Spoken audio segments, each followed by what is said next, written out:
Magandang araw mga kaibigan. Ito po, tapos na po ang boxing sa Davao City. Wala nang makakatalo kay PRRD dahil formal na po siyang naghain ng kanyang kandidatura bilang mayor ng Davao City next year election. So, ano ngayon ang masasabi ng kampo ng mga Nograles? Okay, pakinggan natin ang balitang ito ng GMA Integrated News. Magandang gabi po, Luzon, Visayas at Mindanao. Sa bisperas ng deadline, naghain ng kanyang kandidatura sa pagkaalkalde ng Davao City si dating Pangulong Rodrigo Duterte. Sinagot na rin kung bakit hindi na niya kayang tumakbo para sa isang national position at binanggit ang sakit na cancer. Nagpahaging din ang dating Pangulo sakaling imbatahin sa Kamara kaugnay sa drug war ng kanyang administrasyon.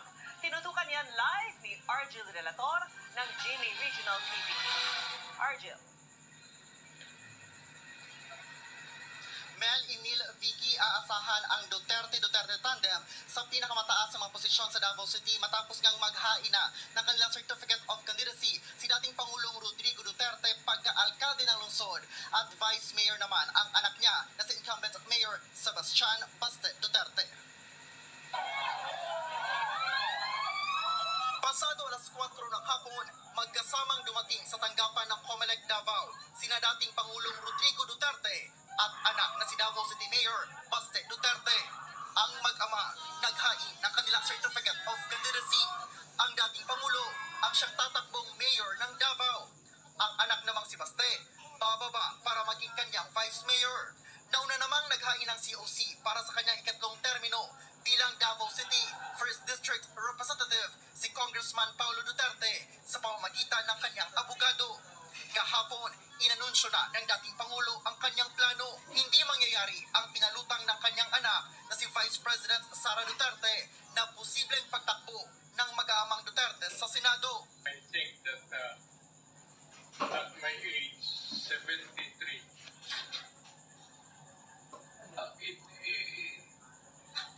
mukhang hindi ko na kaya.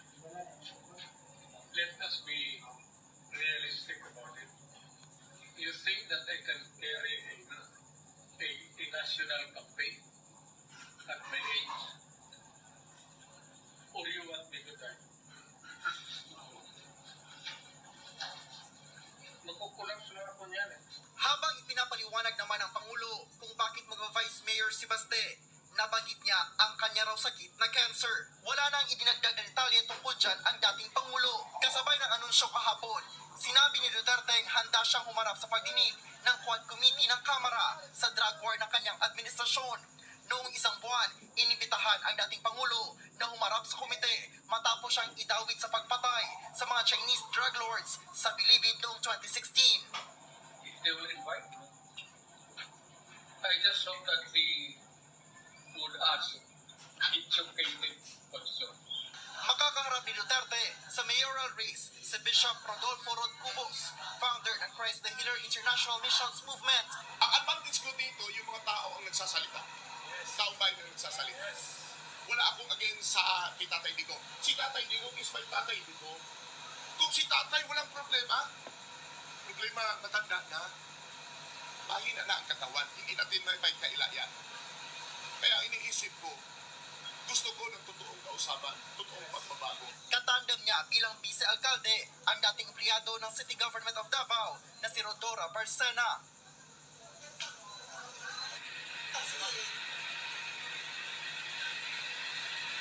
Vicky, sa ating panayam kay Pangulong Duterte ay sinabi niya ang gusto pa niyang magsilbi sa Davao City. Vicky. Maraming salamat sa iyo, Argel Relator ng GMA Regional TV. Okay, so yan na po, tapos na po ang boxing sa Davao City. So, yung kalaban ni PRRD, first time kong marinig yun eh. Basta, insignificant candidate. Ang magandang laban sana, Nograles. Nasaan na si Congresswoman Migs Nograles na noon pa nagpaparamdam na gustong tatakbong mayor. Anyway, meron pa naman bukas. Tingnan natin I hope ang mga Nograles o ang Marcos camp mag-put up sila ng worthy opponent.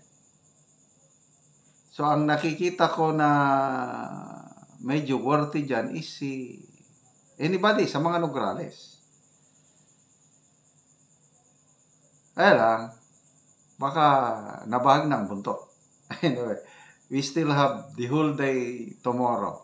Okay, so, yung cancer na sakit. Okay?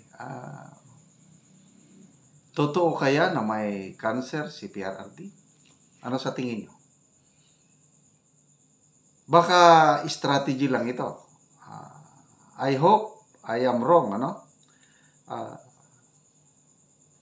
the fact na nagkandidato si PRRD, ibig sabihin, anybody, lalo na sa mga Nograles, parang message na, tignan mo ang babanggain mo, pader. Lalabanan mo, dating president. Dati na siyang mayor for so many years sa Davao. Tapos naging presidente pa, tapos lalabanan mo sa kanyang baluarte. Parang inuuntog mo ang iyong ulo sa pader.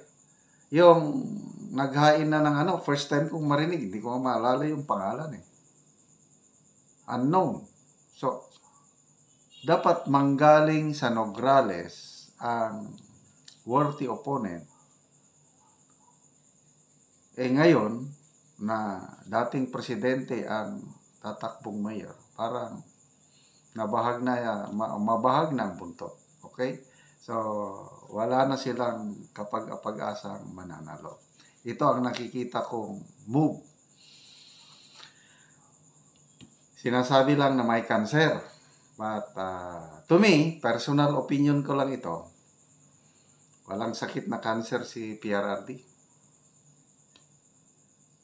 Pag nanalo na mayor, dahil may cancer nga mag-resign. Resign dahil di ko na kaya.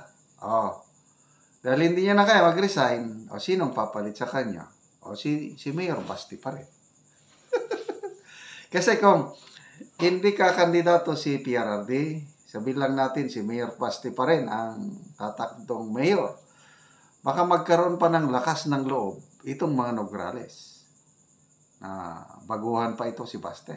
Pwede pa ito. Tatapatan nila ngayon at delikado. Baka maagaw nila yung poder kung si Basti ang tatakbong mayor. Kaya it is a very wise political move. Itong ginawang ito ng mag-ama na mayor si PRRD at vice si Mayor Basti. Kasi later on, madali lang. Yung cancer, na yun? Paunang mensahe na yun na pagdating ng panahon ay pwede siyang mag-resign. Anyway, comment ko yung kung totoo ba na may cancer si PRRD. Sana magtagal pa ang kanyang buhay. Kailangan natin ang leader na katulad niya. Sana mahintay pa niya ang 2028. Kaya pa niya yan. Mahintay pa niya ang agila ng Davao na uupo sa Malacanang. Okay, so ang inaabangan na lang natin ngayon is sa pagkasenador. Wala pa akong balita. Paki-comment naman ko si Atty. Vic Rodriguez, nag-file na ba siya ng COC para pagkasenador? Yun na lang ang inaabangan. Tinaas na ni former Cabinet Secretary John Ibasco ang kamay ni Atty. Vic noong isang araw. Tinaas na. So sabi ni Third Floor Studio, it's just a matter of time kung kailan magpunta si Atty. Vic sa COMELEC.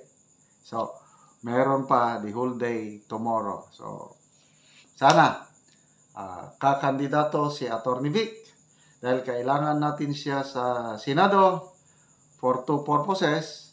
Una, para labanan yung charter change na pwedeng isulong ulit ng Marcos administration sa next Congress. At saka para yung napipintong pag-impeach kay VP Sara, mas maraming mga senador na tutulong kay VP Sara.